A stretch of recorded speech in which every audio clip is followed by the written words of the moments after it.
tardes, bienvenidos al acto de entrega del premio Ingeniero Enrique Butti. Me voy a permitir hacer una breve referencia al ingeniero Butti, a pesar de que seguramente muchos de ustedes conocen muy bien su historia. Fue ingeniero civil, profesor de la Universidad de La Plata, profesor honorario de la Universidad de Buenos Aires, rector de esa universidad, académico fundador de nuestra academia, la Academia Nacional de Ingeniería. Fue también miembro de la Academia de Ciencias de Buenos Aires, presidente varias veces del Centro Argentino de Ingenieros y, entre otros reconocimientos, a su destacada trayectoria. Ejerció también, y esto es importante para entender después lo que voy a explicar, los cargos de presidente de SECBA, Servicios Eléctricos del Gran Buenos Aires, para los jóvenes, que era la distribuidora de electricidad en Buenos Aires y el conurbano. Fue presidente de YPF y fue presidente de Obras Sanitarias de la Nación. Una extraordinaria carrera académica y profesional. En una conferencia dada en oportunidad de ser designado como socio honorario de la Sociedad Científica Argentina, quiero destacar su definición de lo que él habló significaba ser un ingeniero. Dijo el ingeniero Butti en esa circunstancia: el ingeniero toma los conocimientos de la ciencia aplicada adquiridos con el previo estudio de la ciencia pura y los emplea en proyectos y realizaciones que tienden a la utilidad del hombre. Y cuando ejecuta esta tarea, actúa como técnico. Un ejemplo aclarará la cuestión.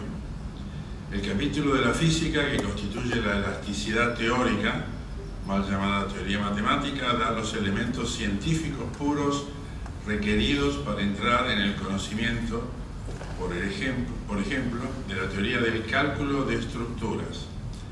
El ingeniero que posee esta última y que conoce además los elementos tecnológicos correspondientes a las estructuras metálicas, puede con ello proyectar, por ejemplo, un puente y dirigir la faz constructiva, vigilando el movimiento de las piezas, la ejecución de las ensambladuras en concordancia con los planos, y cuando así actúa, ejerce una función técnica. Le toca desempeñar estas funciones técnicas en el ejercicio de su profesión, pero por ellas solas sería solamente un técnico y nunca un ingeniero. Recordemos la definición de este último que hemos adoptado. Es quien pone las fuerzas y materiales de la naturaleza al servicio del hombre y para el bien de la humanidad. Los conocimientos requeridos para la utilización de las fuerzas y materiales de la naturaleza con fines útiles y prácticos han quedado así enunciados. Pero en la definición anterior aparecen las palabras hombre y humanidad. Para realizar el beneficio del hombre se requiere conocerlo, a fin de dirigir en la empresa los que entran en la tarea de la realización. Para trabajar en bien de la humanidad es indispensable penetrar en los problemas que hacen a la colectividad. Son términos de hace 100 años atrás, son diferentes a como hablamos hoy, pero son equivalentes a lo que ustedes se imaginan. En pocas palabras, el ingeniero debe estar también versado en las ciencias del hombre, debe tener conocimientos económicos, administrativos y sociales.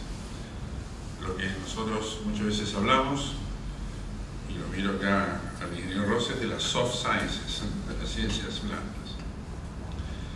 Debe poseer estas humanidades y además adquirir el vuelo necesario en su influencia en beneficio de la sociedad en la que actúa y debe tener una amplia cultura general.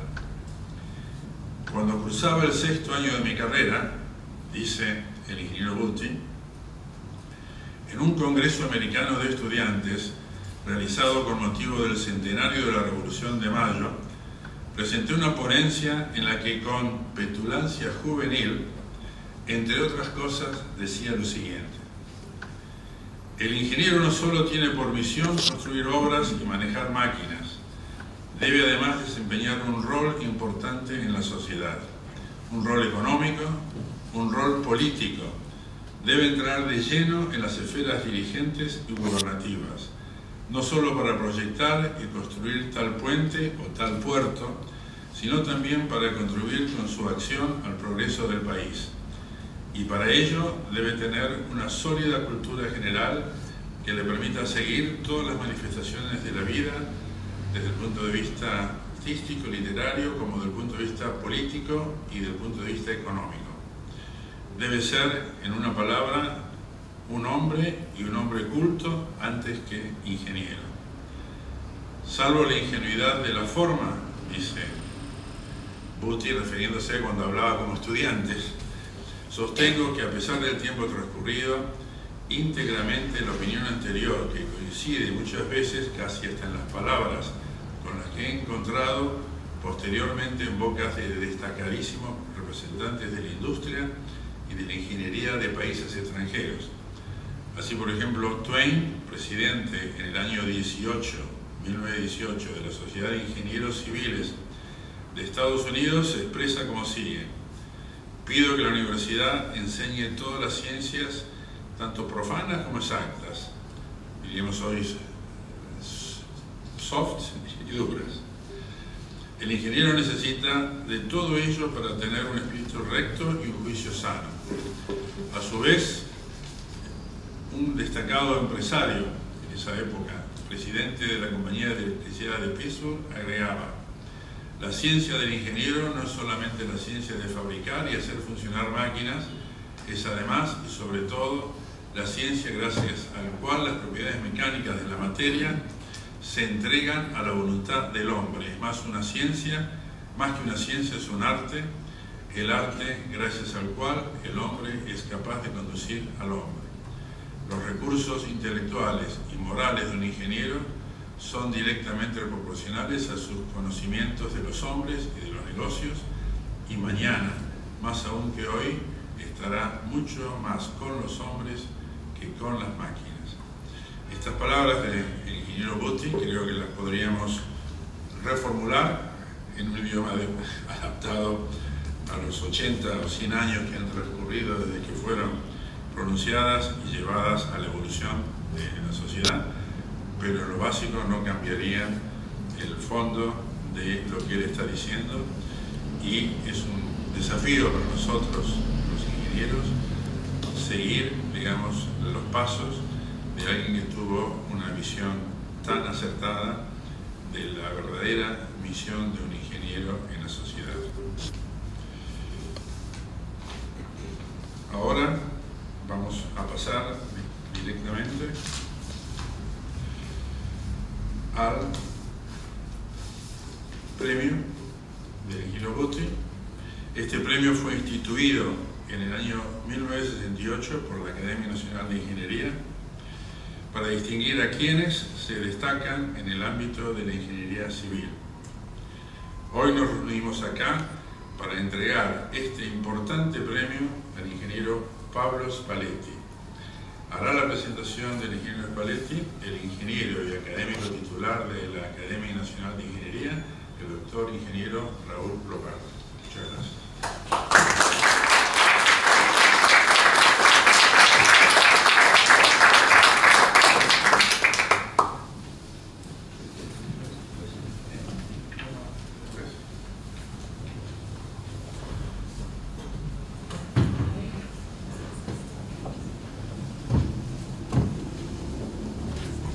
Buenas tardes, autoridades presentes y amigos que están en esta sala. Pablo Daniel Spalletti egresó con el título de ingeniero hidráulico en 1993 y de ingeniero civil en 1994 en la Facultad de Ingeniería de la Universidad Nacional de La Plata.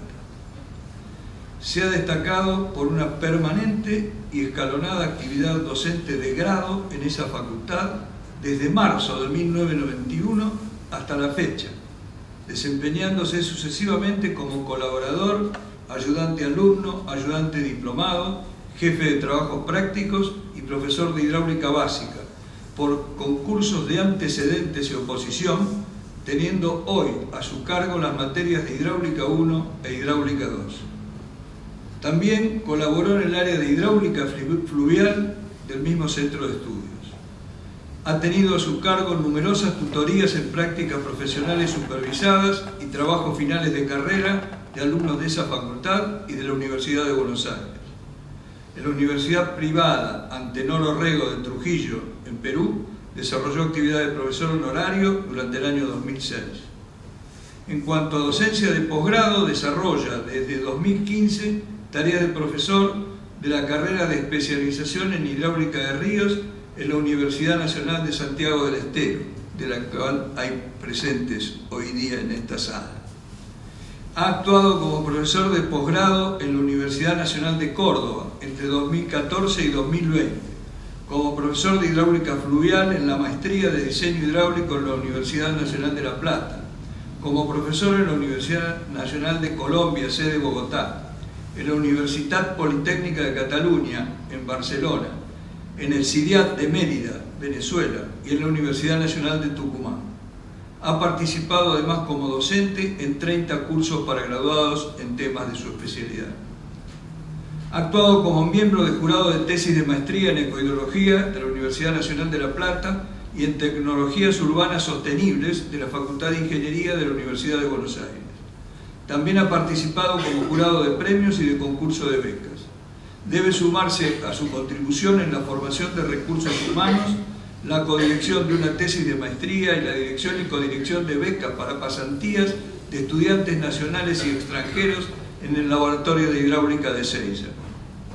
Ha participado de diferentes formas en 29 talleres, jornadas o simposios y 48 congresos nacionales o internacionales de la especialidad, tanto en carácter de asistente como organizador o como expositor. El ingeniero Spalletti se inició en la actividad científico-tecnológica en el año 1994 como becario en el Laboratorio de Hidráulica del Instituto Nacional del Agua, por concurso. En ese ex-INSIT ingresó en el programa de estudios y modelos fluviales, equipo conducido por ese entonces por el ingeniero Haroldo Hoput y posteriormente por José Daniel Brea. En 1995 fue designado por concurso investigador del programa de hidráulica fluvial y fue ascendiendo progresivamente por el mismo medio a los niveles superiores hasta llegar a la conducción de ese programa, que condujo desde enero de 2012 hasta 2018. Como aspecto relevante de tareas de gestión científico-tecnológica, corresponde destacar que el ingeniero Spalletti ha tenido la responsabilidad de ser presidente del Instituto Nacional del Agua desde abril de 2018 a noviembre de 2020 y en la actualidad continúa en esa institución como gerente de programas y proyectos. Se ha considerado muy valiosa la actividad del ingeniero Spalletti en cuanto a trabajo de transferencia tecnológica, pues cuenta con más de un centenar de informes técnicos que cubren campos muy diversos de la profesión, pasando por etapas del proyecto de desagües pluviales de la ciudad de Buenos Aires, a las inundaciones de la ciudad de La Plata, los serios problemas de remoción en masa por derrumbes en el norte argentino, problemas de sedimentación de cauces, erosión, diseño hidráulico de puentes, utilización de materiales de protección de márgenes, colmatación de embalses y otros diversos temas de hidráulica fluvial que cubren prácticamente la geografía del país. Desde los procesos hidráulicos de los ríos Bermejo, Iruya y Pescado en el norte, el río Azul en la Patagonia al sur, el río Mendoza, aguas abajo de Potrerillos en el oeste y la conexión Rosario-Victoria en el este. Ellos tratan variados aspectos de la labor del ingeniero, como análisis de datos, diseño de obras, verificaciones en sitio, modelación matemática y modelación física. También acredita numerosas tareas de asesoramiento en temas de la especialidad, de los que solo mencionaré algunos de los últimos 10 años. Entre ellos, el sistema de alerta temprana de la Alcaldía de La Paz, dentro del proyecto de cooperación entre Argentina y Bolivia, el proyecto de obras en el río Salado de la provincia de Buenos Aires, el proyecto de obras en el río Luján, el estudio de caudales ecológicos y ambientales en el río Atuel, de 2017 a 2020, el Plan Maestro de Desagües Urbanos de la cuenca del arroyo Medrano, el tema de canales navegables interiores y también su aporte a la Comisión Técnica Binacional del río Pilcomayo. En cuanto a su participación en organizaciones científicas internacionales, el ingeniero Spalletti también ha tenido una muy destacada actuación. Ha sido miembro por Argentina del Comité Regional Latinoamericano de la International Association of Hydro Environment Engineering and Research y en 2018 fue electo presidente de ese comité, cargo que tuvo hasta el 2022. En virtud de ello, durante ese lapso, integró el World Council de la IAR. Además, es representante por Argentina en el programa Iniciativa Internacional de Sedimentos para América Latina y el Caribe, del Programa Hidrológico Internacional de la UNESCO, y de 2015 hasta la actualidad actúa como secretario permanente de los simposios regionales de hidráulica de ríos. Ha tenido efectiva participación como evaluador de proyectos y trabajos científicos y tecnológicos, y ha sido miembro de comités científicos en el país y en el exterior, desde 2010 a la fecha. En particular, es revisor del Journal of Hydraulic Engineering de la Sociedad Americana de Ingenieros Civiles, desde el año 2014. A la fecha de su última presentación al concurso de profesor, el ingeniero Spalletti citaba 117 publicaciones en journal, revistas, actas de congreso con referato y capítulo de texto, dentro del campo de su especialidad. Obtuvo en 2009 la mención especial por pósters al 6º simposio de morfodinámica de ríos, costas y estuarios, en colaboración con Matías Regesi y Daniel Brea, y fue galardonado con el premio de la Fundación INMAC al mejor trabajo del 7º Simposio Regional sobre Hidráulica de Ríos con Martín Irigoyen en Montevideo 2015. En virtud de lo expuesto, el ingeniero Pablo Daniel Spalletti estimamos que posee excelentes antecedentes, tanto en aspectos de ingeniería hidráulica y fluvial como en su relación con el ambiente, y ha desarrollado tareas de relevancia de carácter docente, científico y profesional. Además, corresponde mencionar que ha demostrado en sus distintas actividades una muy importante capacidad para la formación de recursos humanos, para la gestión institucional en ciencia y tecnología de alta especialización y una indudable y reconocida hombría de bien. Finalmente, agradezco a las autoridades de la Academia que me hayan permitido tener el placer personal de efectuar esta presentación. Muchas gracias.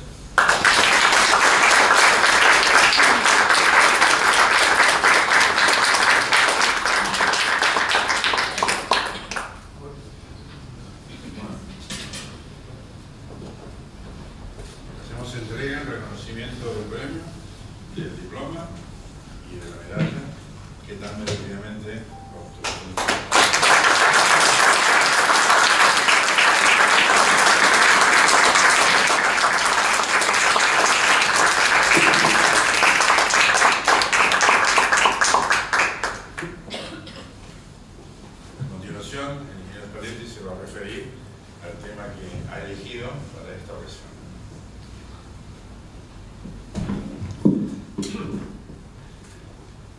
Muchas gracias. Antes de comenzar con la presentación, quisiera tomarme unos minutos para agradecer a la Academia por este premio el solo hecho de que los grandes referentes de la ingeniería argentina, que son los miembros de esta academia y también el jurado del premio, hayan simplemente pensado en mí, ya es muy gratificante, y que hayan decidido entregarme este premio realmente me honra.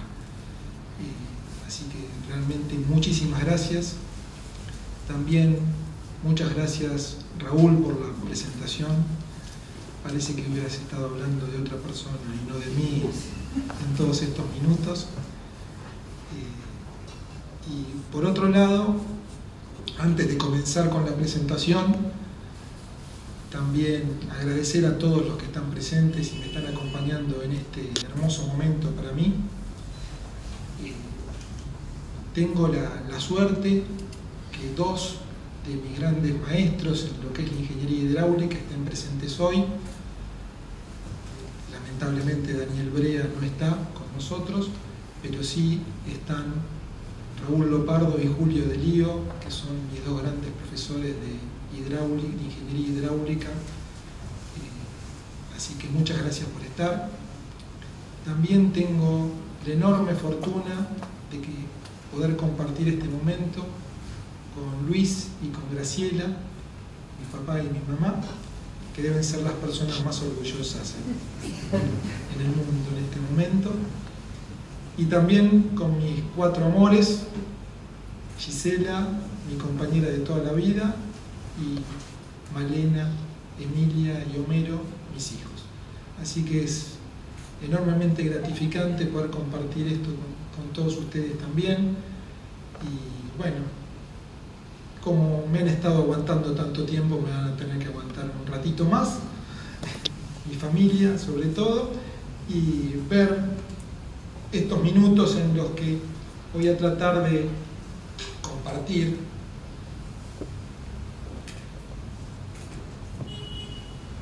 una presentación que tiene que ver con lo que hago dentro de la ingeniería civil, que es la ingeniería hidráulica, y en particular mi especialización ha sido en hidráulica fluvial. Como el auditorio es bastante heterogéneo y variado, vamos a tratar de hacer una charla lo más amena posible, como para que todos se entretengan en esta media horita. Quizá como me entretenga con alguno de los temas, me demore un poquito más. Pero la idea es hablar de dónde vienen y cómo impactan en la vía navegable e incluso en otra infraestructura los sedimentos que son transportados por los ríos Paraná y de la Plata. Y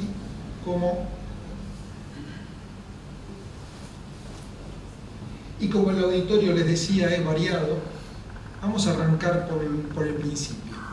Los ríos no solamente transportan agua, sino que transportan agua y sedimentos. Y en la mayoría de ellos el propio contenedor del río son los sedimentos que ha transportado o que transporta el río. Entonces, por eso creo que es interesante hablar sobre el transporte de sedimento en estos dos ríos, que son el río Paraná y el río de la Plata. Ahí tienen una imagen de la parte, bueno, de casi todo el río de la Plata, y donde se ve claramente que no solo se está moviendo el agua, sino que hay eso que está en colores naranja o marrón son sedimentos. En esa imagen, cuanto más oscuro, es menos cantidad de sedimentos que son transportados por la corriente, más claro es mayor cantidad de sedimentos. Entonces, las tres preguntas que pretendo que nos hagamos es: ¿de dónde vienen estos sedimentos? ¿Cuál es la cantidad de sedimentos que es transportada? Que es típica pregunta que nos hacemos los ingenieros. No nos basta simplemente con tratar de entender, sino que le tenemos que poner algún número. Y esos sedimentos transportados, ¿qué efecto tienen en la infraestructura? Entonces voy a tratar de hablar un poco de eso. Pero como los ingenieros también nos gusta sistematizar las cosas, tratamos de que el transporte de sedimentos caracterizarlo por fracciones, más allá que a veces los límites no son del todo claros. Entonces, para que después a lo largo de la charla entiendan o me sigan en algunos de los conceptos, me voy a tomar un pequeño paréntesis, no es una clase, pero para contarles qué es lo que nosotros a veces entendemos por las distintas fracciones de transporte de sedimento, y voy a tratar de hacerlo a través de estos videos. Cuando lo que se transporta es material que se encuentra en el fondo del lecho, o sea que eso es transporte del material del lecho, ustedes pueden ver ahí cerca del fondo, cerca de la parte inferior del video, tenemos como unas piedritas que se están moviendo, algunas deslizándose, otras rotando, otras dando unos pequeños saltos.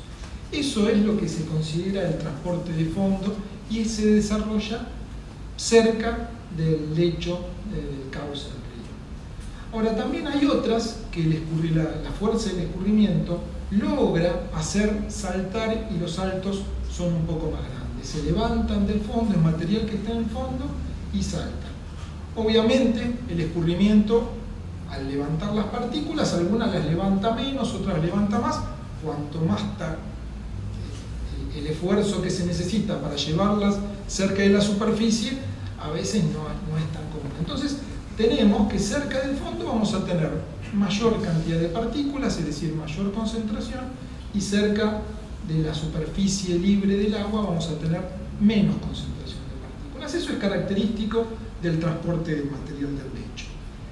Normalmente en el lecho solemos tener, por ejemplo, en el río Paraná, arenas. Entonces esto lo tendrían que estar pensando en ese sentido, que es a donde después voy a tratar de ir.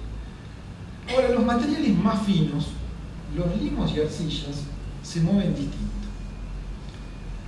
Al transporte de lo que son los materiales más finos es lo que se llama normalmente, o llamamos, wash load o carga de lavado.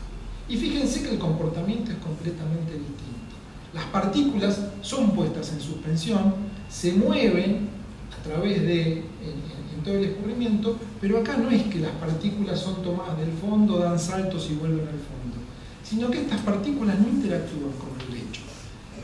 Entonces tenemos que son puestas en suspensión por la turbulencia del escurrimiento y pueden recorrer cientos de kilómetros sin interactuar con el fondo.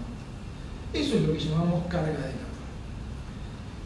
Y por último, cuando, por ejemplo, en el río Paraná, tenemos ese transporte que se desarrolla en el fondo o cerca del fondo, esa interacción entre escurrimiento, sedimentos y la relación entre esa superficie de contacto hace que se produzcan formas de fondo. En particular, las formas de fondo de mayor tamaño que se tienen en el Paraná son dunas que tienen más o menos estas formas, y yo no sé si llegan a ver en el video algunas partículas que se van moviendo sobre el fondo y hacen que la duna avance hacia aguas abajo. Entonces, cerramos este pequeño paréntesis y vamos a empezar a hablar un poco de lo que sucede en el río Paraná y en el río de la Plata. Y para eso lo que tenemos que empezar a analizar es qué pasa en la cuenca del Plata. Primero, la cuenca del Plata es una de las cuencas más grandes del mundo. Si uno se fija ahí en esa tablita, está puesta en el lugar quinto. La del Amazonas es la más grande, pero las otras tres que están antes son casi del mismo tamaño.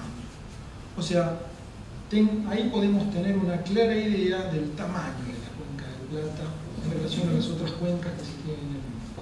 Por supuesto, hay un montón de gente que vive, 90 millones de habitantes, hay países enteros que están dentro de la cuenca del Plata, y todo lo que es el corredor Rosario-Buenos Aires y San Pablo están dentro de la cuenca. O sea, desde el punto de vista económico tiene mucha importancia. Y ahí en la figura que está a la izquierda tenemos la caracterización de las cuencas de aporte a los principales ríos de lo que es la cuenca del Plata. La cuenca del Plata tiene los dos ríos más grandes que desembocan en el río de la Plata, son el Paraná y el Uruguay.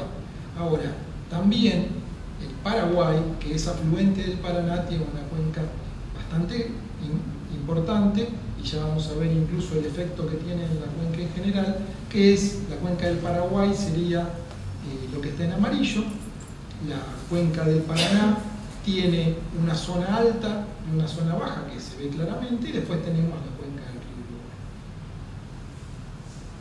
Ahora bien, ¿de dónde proceden los sedimentos que llegan al río de la Plata, al delta del Paraná y al río de la Plata?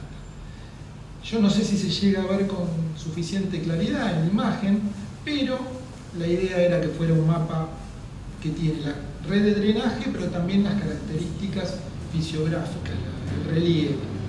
Y en lo que es la parte alta, en la zona, la parte más alta de la cuenca en Brasil, se ve que hay zonas que tienen bastante pendiente, y sobre todo en lo que sería, a ver si llega el mouse, o si no, en el oeste de lo que es la cuenca, en el norte de Argentina y en el sur de Bolivia, también ahí es una zona que tiene bastante pendientes, siendo las pendientes uno de los factores que influyen en lo que tiene que ver con la generación de sedimentos.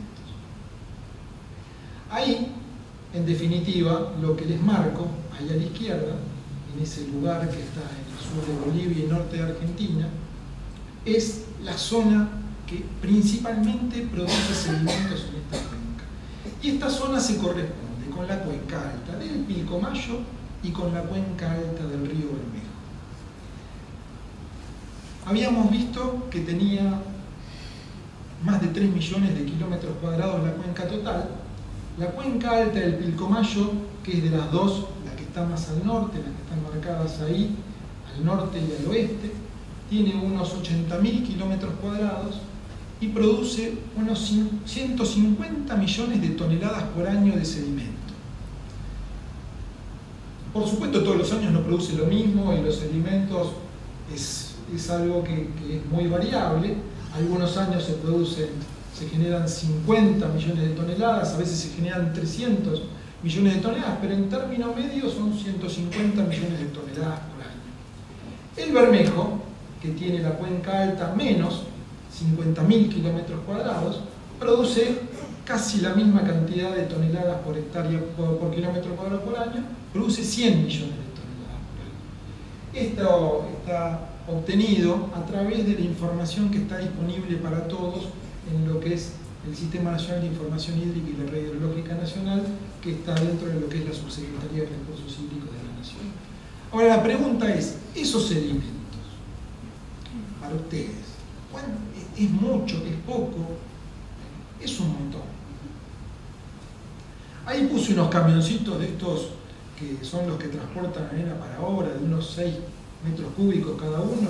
Si uno agarra y pone un camión atrás del otro, un camión atrás del otro, 150 millones de toneladas por año equivale a que la fila daría 6 vueltas completas a la Tierra, como para que ustedes tengan idea de la cantidad de sedimentos que se producen cada año en solamente la cuenca alta del Pilcomayo. Si sumamos la del Bermejo, daríamos 4 vueltas más. Y en términos de comparar lo que pasa en estas cuencas respecto de lo que pasa en otras cuencas del mundo, de otros ríos del mundo, ahí tenemos un gráfico donde esas dos crucecitas que están marcadas con el óvalo ese rojo son lo que corresponde a la cuenca del río Pilcomayo y del río Bermejo. E incluso ahí está la trampa de considerar escalas logarítmicas, ¿no? Que uno, cuando lo pone en escala logarítmica, achica todo, porque 1 por 10 a la 0 es 1, 10 a la 1 es 10, o sea que cada línea implica un orden de magnitud, pero bueno, más que nada, esto pone de manifiesto que tanto el río Pilcomayo como el río Bermejo son enormes productores de sedimento. ¿Y por qué?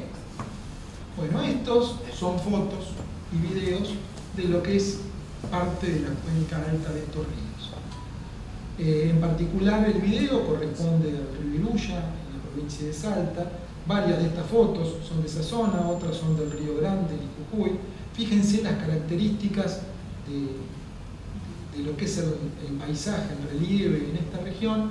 Evidentemente tienen poca cobertura vegetal.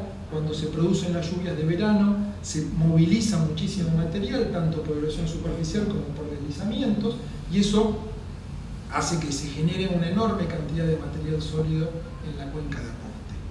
Pero también hay otras zonas, como esto también es parte de las cuencas altas de los ríos Pilcomayo y Bermejo, más particularmente en lo que corresponde a las sierras subandinas, donde las características dependientes del tipo de suelo hacen que se produzcan deslizamientos cuando se producen en épocas de lluvia. E incluso acá no solamente tenemos entonces grandes aportes de material, sino que a veces también se generan material vegetal, troncos, que van a tener eventualmente un efecto en lo que es la cuenca baja cuando estos materiales están escurriendo. También tenemos cárcava, más que nada era para mostrarles por qué son esas enormes cantidades de materiales que se producen. Y acá tenemos ya lo que sería, vamos a hablar un poco de lo que es la cuenca del río Pilcomayo en sí mismo.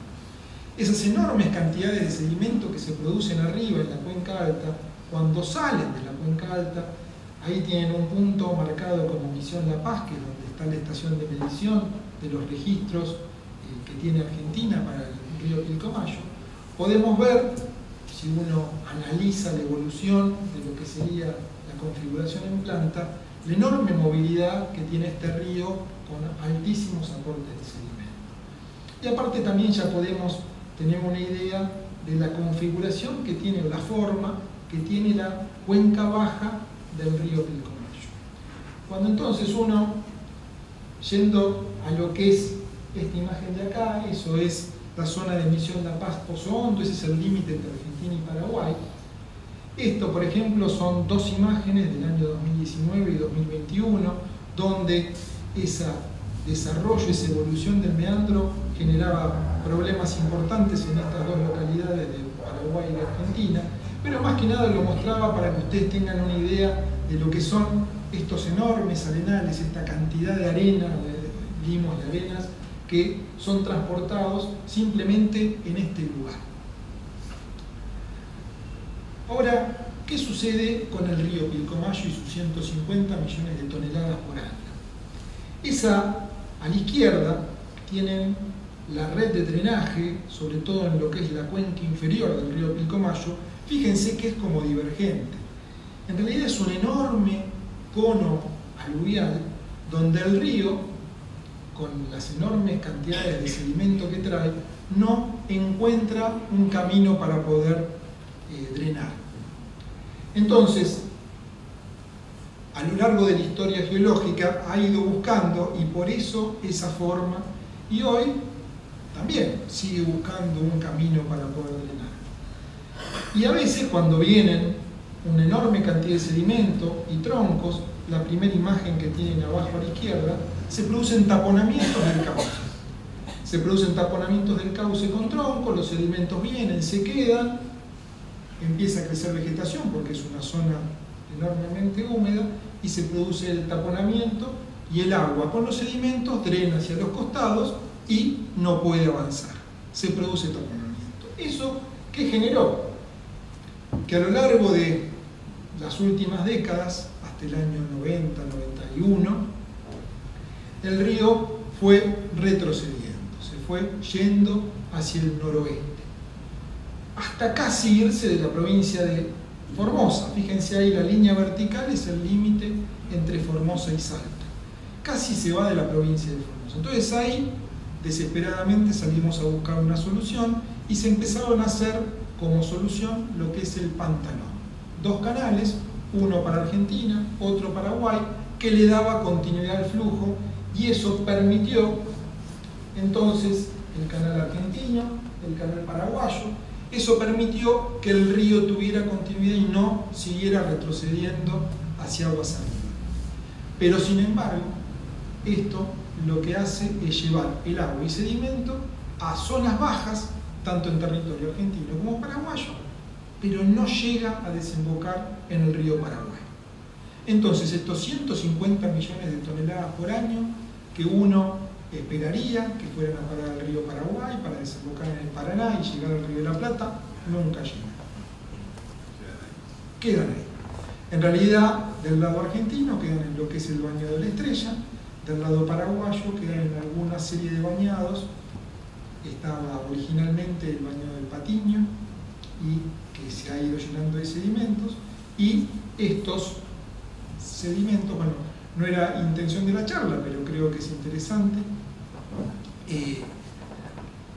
Al haber dos canales, la intención es que la mitad del recurso hídrico vaya para Argentina, la mitad del recurso hídrico vaya para Paraguay.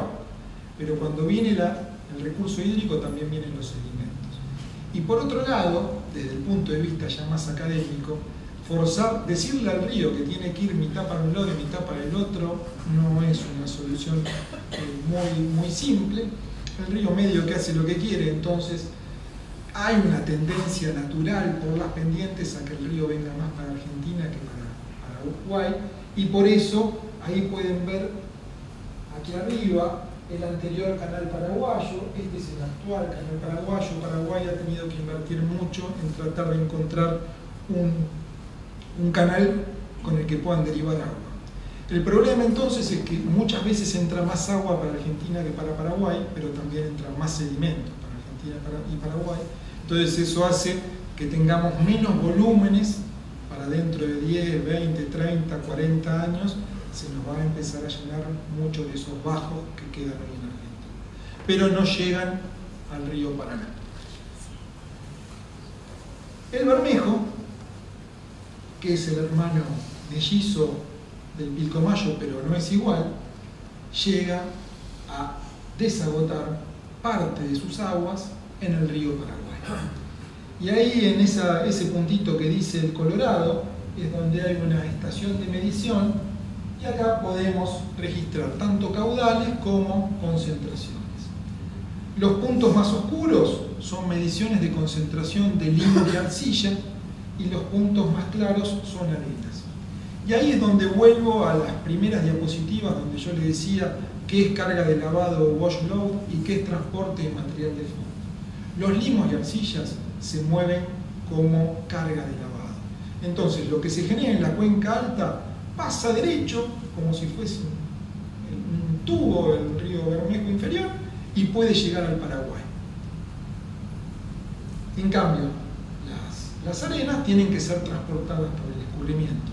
Ahora, el escurrimiento en este río tiene velocidades importantes como para movilizar el material.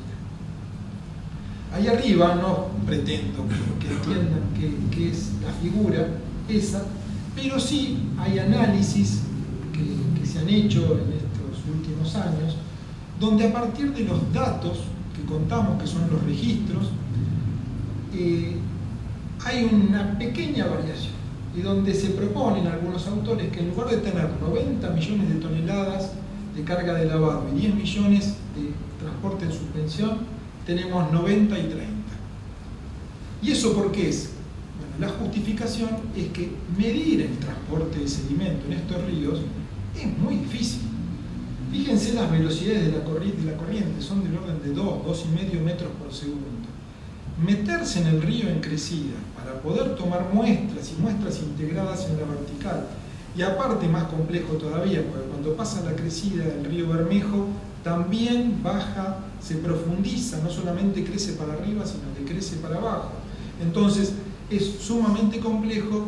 ¿Y qué se puede medir cuando viene la crecida? Y bueno, a veces se mide mucho, a veces se mide menos, y cuando se mide menos se mide más cerca de la superficie. ¿Se acuerdan que yo les decía que las concentraciones no son iguales abajo que arriba? Entonces, si mido arriba estoy midiendo menos concentración que la media. Entonces, sin entrar en mucho detalle, es posible que tengamos esta distribución de transporte de sedimentos, que tenemos más sedimento de lo que hasta ahora por ahí estábamos pensando. Entonces el material que se producía en la cuenca baja, en la cuenca alta del Bermejo, llega al Paraguay, y del Paraguay llega a la confluencia, que sería la confluencia del Paraná con el Paraguay. Entonces podemos, haciendo un análisis de la información que hay en estaciones en el Alto Paraná, en el Paraguay y la del Bermejo, decir que la distribución de sedimentos que tenemos en el tramo medio del Paraná es 70% que viene del Bermejo, más o menos, 6% del Paraguay y 24% del Alto Paraná. O sea que la gran parte del sedimento viene del Bermejo. Si tomáramos lo que había mostrado en la diapositiva anterior, estos porcentajes crecen un poco más.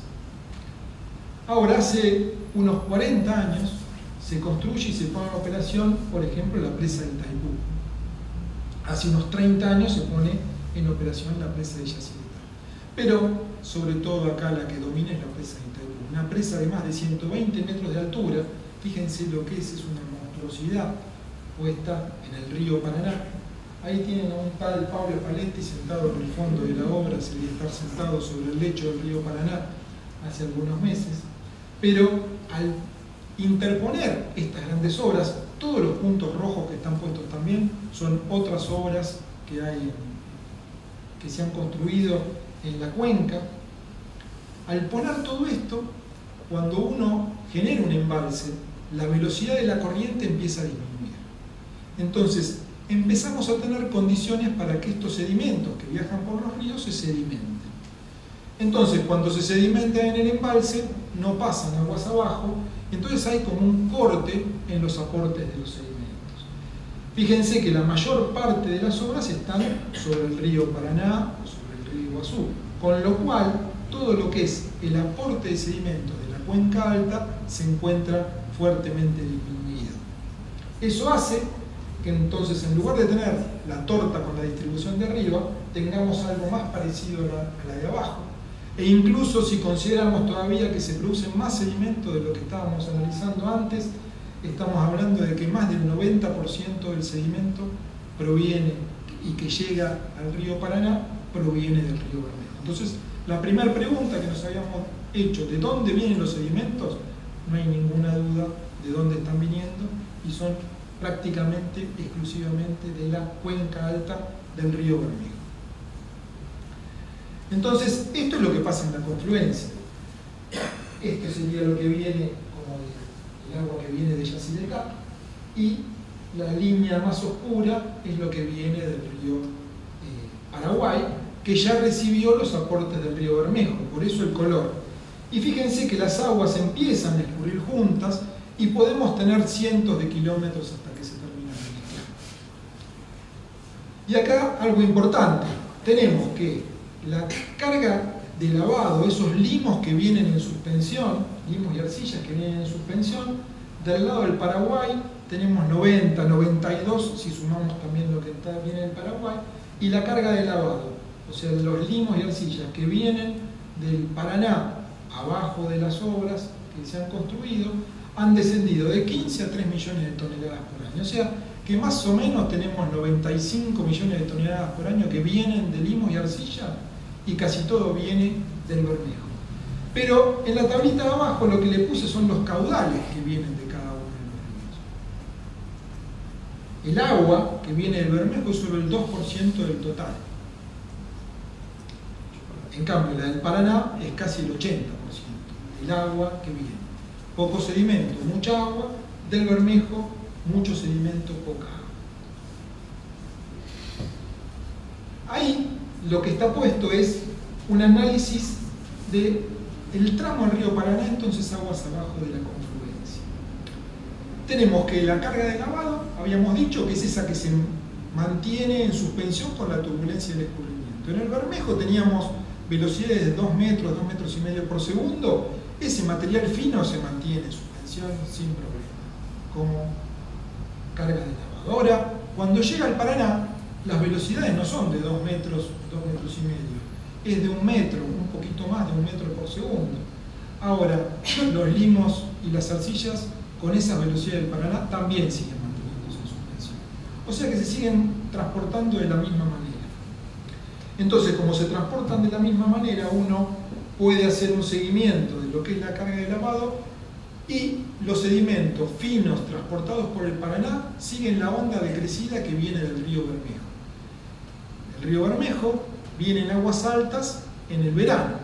Entonces, en el río Paraná tenemos que los grandes transportes de sedimentos se producen también en el verano, con unos 10 días, 15 días de desfasaje entre lo que es el Colorado y la zona de Paraná, más o menos a la altura de la capital de la provincia de Entre Ríos.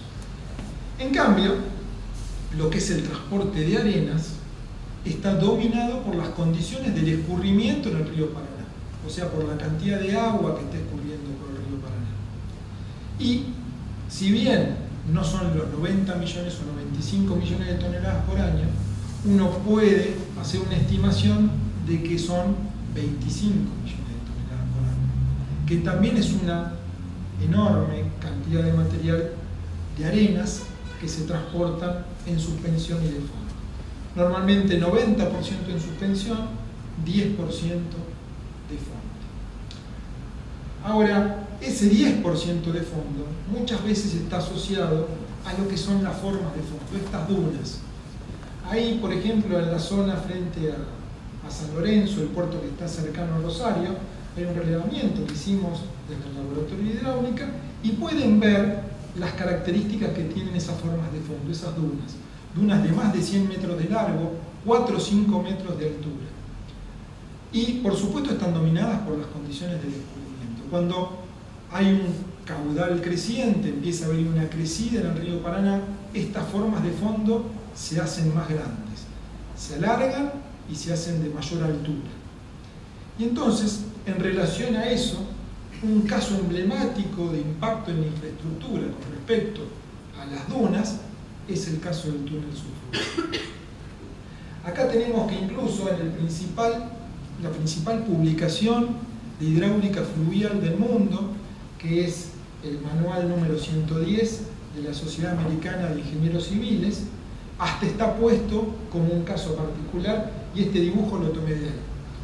El túnel subfluvial tiene, por supuesto, sus dimensiones, que están más o menos marcadas ahí, y la dunita que está dibujada en ese esquema es esquemática, porque habíamos hablado de que la duna podía tener más de 100 metros de largo. Y cuando vino la crecida del 82-83, las dunas no eran de 3-4 metros, eran mucho más grandes. Y encima, cuando viene una crecida, también hay un proceso de erosión general que hace que el lecho baje.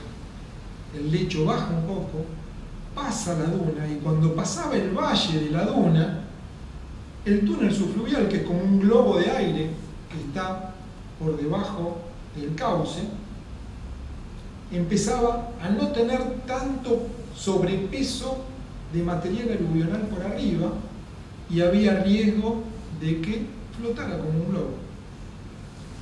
¿Cuáles son las fuerzas? Simplemente el empuje sobre ese volumen de aire y de estructura que está sumergido, que se tiene que compensar con el propio peso de la estructura y con el material que está por encima para no flotar. Entonces, bueno, eso motivó que se hicieran una serie de estudios. Ahí tenemos incluso estudios en modelo físico que se hicieron en el laboratorio de hidráulica, y se decidió poner una manta por encima para evitar que el lecho descendiera y se mantuviera una determinada cantidad de material por sobre la estructura. En la bajante histórica esta que tuvimos ahora en el 2020, en algunos lugares cerca de la costa se pudo ver esa manta, que no era una manta de protección en sí, sino que era una manta para retener el sedimento y mantenerle el sobrepeso por encima de la estructura del túnel subfluvial. Ahora, desde el punto de vista de la infraestructura, probablemente la infraestructura más importante que tengamos en el río sea la hidrovía. Esta hidrovía, que es la que saca producción de Brasil, saca producción de Bolivia, saca prácticamente toda la producción de Paraguay y saca el 80% de la producción de Argentina. O sea que es una infraestructura absolutamente clave para el desarrollo del país. En sí implica que se genera una determinada condición de calado para que los barcos puedan ingresar a determinados tramos de lo que es el río Paraná. Y ahí, en realidad, en lo que es el tramo argentino, de la hidrovía puramente argentino, hay como dos subtramos. Uno de la confluencia del Paraguay con el Paraná, prácticamente en la confluencia hasta Santa Fe, que es lo que se suele llamar la ruta barcacera, porque ahí bajan barcazas, hay un calado de la hidrovía que tiene del orden de 10 pies, y después de Santa Fe hasta el océano, que es lo que está esquematizado en el gráfico que tenemos acá abajo. Desde Santa Fe a Timbúes más o menos tiene unos 25 pies de calado, y después actualmente tiene 34 pies de calado hasta la desembocadura. Ahora, lo interesante de esto es que uno se imagina la hidrovía como si fuese un canal. Y en lo que es el río Paraná, en realidad normalmente el río Paraná tiene suficiente profundidad para que los barcos lo transiten, pero hay pasos donde la profundidad no es suficiente. Entonces lo que se hace es hacer con un canal de un determinado ancho hasta una cierta profundidad en lo que son los pasos de navegación.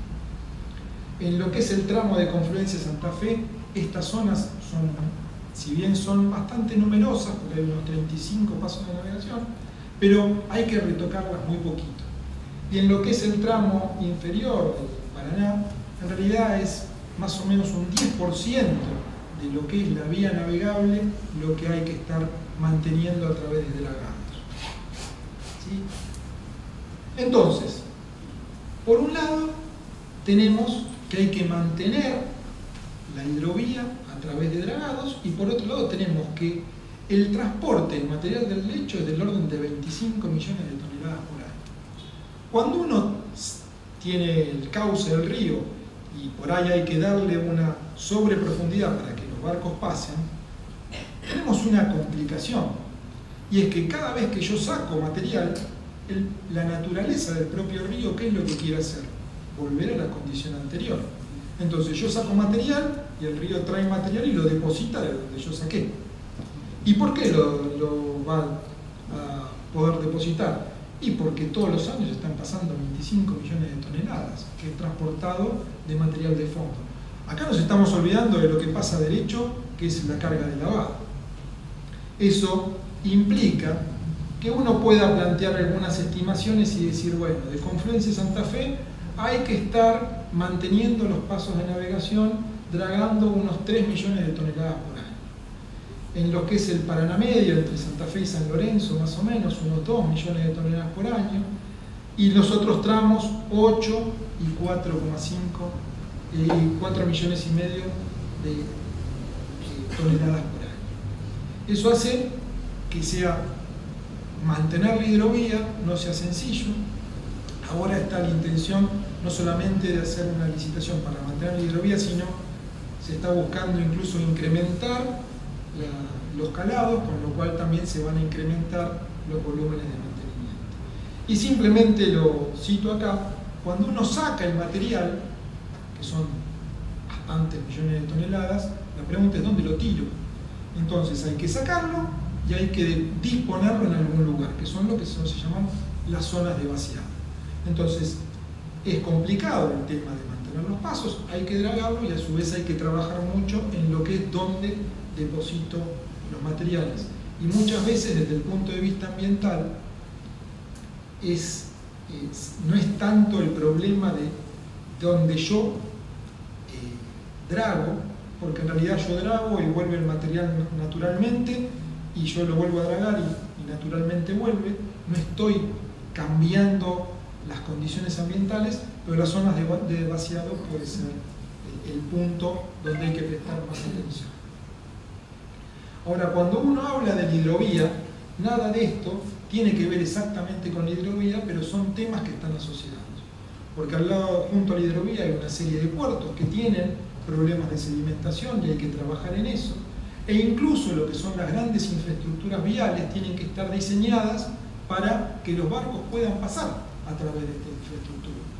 Ahí tenemos el ejemplo de lo que es el puente Rosario Victoria, donde un pequeño detalle, yo no sé si lo pueden distinguir en alguna de las fotos, por ejemplo la que tienen arriba a la izquierda, donde adelante, aguas arriba y aguas abajo, pero sobre todo aguas arriba, hay unas estructuras que protegen la pila, y son las estructuras contra el choque de las embarcaciones.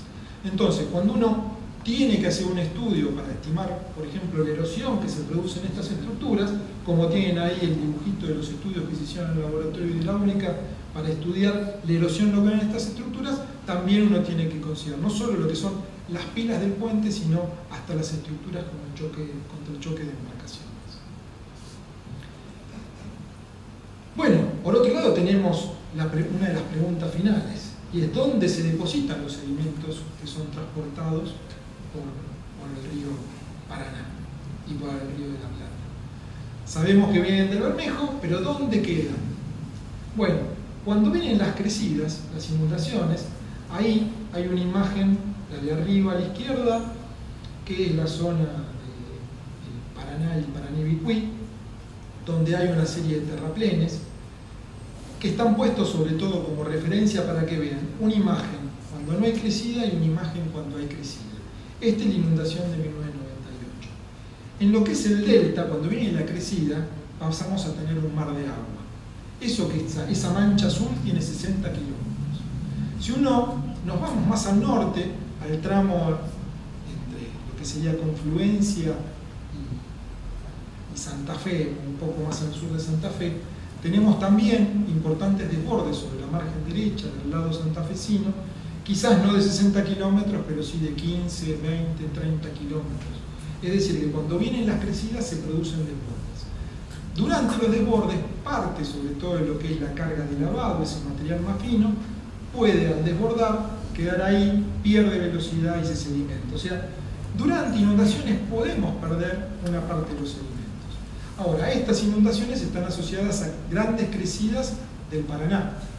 Los sedimentos venían del Bermejo, no necesariamente tiene que haber una correlación completa, más allá de que cuando tenemos crecidas en el Paraná normalmente también tenemos crecidas.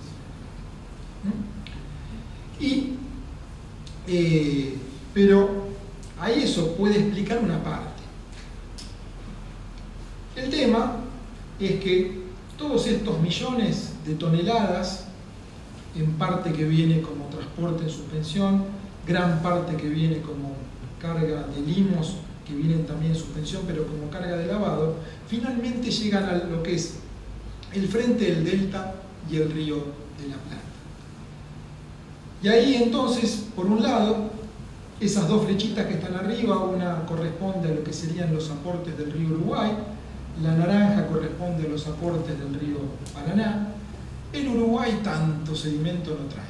La cuenca es más chica, no tenemos tantas pendientes y encima tenemos Salto Grande y todas las presas que están en el Río Negro, en Uruguay. Con lo cual, los sedimentos que vienen del Uruguay no son tantos.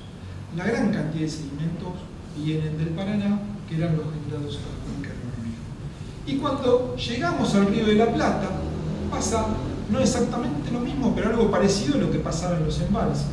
Nos encontramos con una gran masa de agua, bajan las velocidades y empiezan a aparecer condiciones para la sedimentación de esos materiales que venían siendo transportados y por ahí recorrían 1000, 1500 kilómetros y se mantenían siempre en suspensión.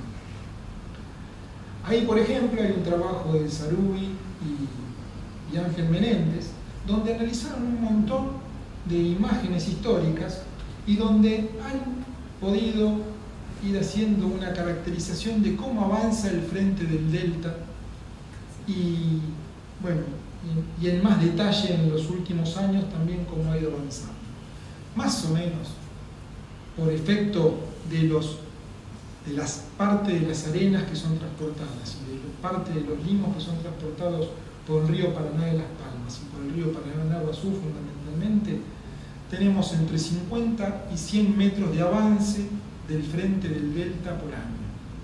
¿Sí? Si uno empieza a sumar, bueno, en algunas decenas de años vamos a tenerlo cada vez más cerca de la ciudad de Buenos Aires, el frente del delta.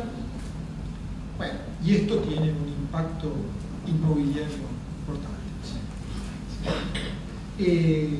Pero bueno, esto se termina de explicar con lo que sería el último tramo de la hidrovía, que tiene una serie de canales.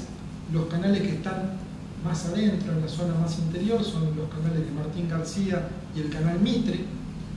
Como estos canales son una continuidad de alguna manera del Paraná de las Palmas y el Paraná de Aguazú, tienen todavía una parte de ese transporte de arenas que hace que tengamos una deposición, tanto en lo que es el canal Mitre como en el canal de Martín García, de varios millones de toneladas de arenas finas y de limos. Y el resto de los sedimentos que vienen como carga de lavado terminan, descontemos lo de los desbordes, lo que pasa en el frente del delta, lo que sucede incluso en las islas del delta, terminan llegando en una cantidad bastante importante a lo que es el Río de la Plata, que son estas imágenes que tenemos con altas concentraciones de sedimento y el color característico del Río de la Plata, aquí por ejemplo en Buenos Aires. Ese material, esa enorme cantidad de material, solo puede escapar una pequeña fracción a lo que es el océano, y gran parte de esto se termina depositando en el Río de la Plata. Normalmente la mayor parte en lo que es la parte interior del Río de la Plata, y eso hace que todos estos sedimentos que vienen del Bermejo progresivamente se vayan depositando, y haciendo una cuenta media de almacenero podríamos estar hablando de que es 1 centímetro por año en lo que es la parte interna del delta, lo que se van depositando de limos en el río. Por supuesto, todos estos millones de metros cúbicos y de toneladas implican un alto esfuerzo económico para mantener la hidrovía. En este caso, la hidrovía, a diferencia de lo que pasaba en el Paraná, es todo lo que es la parte interior, es un canal que ha sido excavado y que requiere un mantenimiento. Porque en el Río de la Plata tenemos menos velocidades, también tenemos menos altura. Una pequeña cosa que me olvidé decirle, porque cuando uno habla de 34 pies estamos hablando de unos 12 metros más o menos. Ahora, hay lugares que tenemos registrados en el delta 45 metros de profundidad en algunos sitios. O sea, no es que uno tiene que dragar todo, sino que lo que se draga son los pasos de navegación. Bueno, un poco la charla era hacer esta recorrida, ver de dónde venían los sedimentos, de qué órdenes de magnitud estamos hablando, y también hablar un poco de lo que es infraestructura importante que tenemos aquí y lo que implica el funcionamiento, el comportamiento, el mantenimiento y los gastos que son aquí. Bueno, y de ahí finalizo. Muchas gracias.